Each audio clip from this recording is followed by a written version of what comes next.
एबे बाजार रे डिजिटल आध्यात्मिक पुस्तक उपलब्ध धीरे धीरे यार चाहिदा बढ़िबो बोली आशावादी विक्रेता।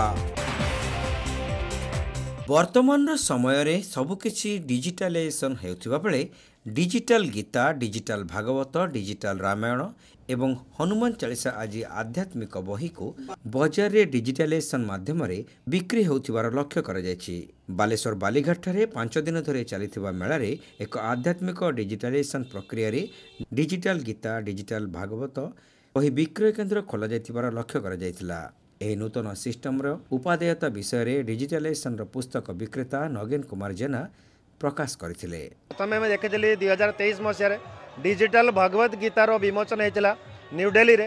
तापरे मु चाहिए जे को आम ओडिशा रे डिजिटल भागवत गीता, रामायण, हनुमान चालीसा को डिजिटलाइज जो कराई यार घरे घरे केमिति ग्रंथर प्रचार हम, घरे घरे केमिति पहुँचब ए मिशन को आरंभ करी जोटा कि आज जमीती रामचंद्र सेतुबंधरे जोटा कि गोटे गुंडुची मूसार अवदान था से भाई मुझे चाहूँगी मोर अवदान जोटा कि छोट हो बड़ हो जोटा कि घरे घरे केमिति पहुँचब ए ग्रंथ को लेकिन मुझे कम करुँची। मुझे चाहूँगी जे प्रत्येक लोक ए सहयोग करूँ।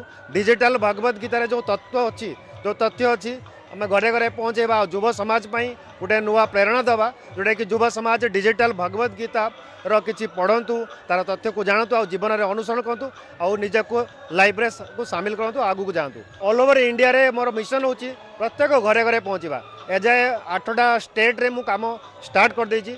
मोर एसोसिएट माने आज 8टा राज्य रे को काम करूछंती और स्पेशली जाजपुर रे 500 लोक पाखरे ये पहुँच पारिछि। मु चाहूँगी जे ये बालेश्वर रे लक्ष लक्ष लोकों पाखरे ये केमिति पहुँचबो एजने कि मु प्रयास करूछि।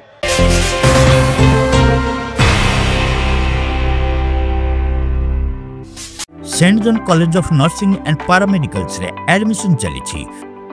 बैचलर ऑफ फिजियोथेरापी बा बीपीडी कोर्स पई जोगाजोग करंतु। Saint John college of nursing and paramedicals, mission compound, Baleshwar.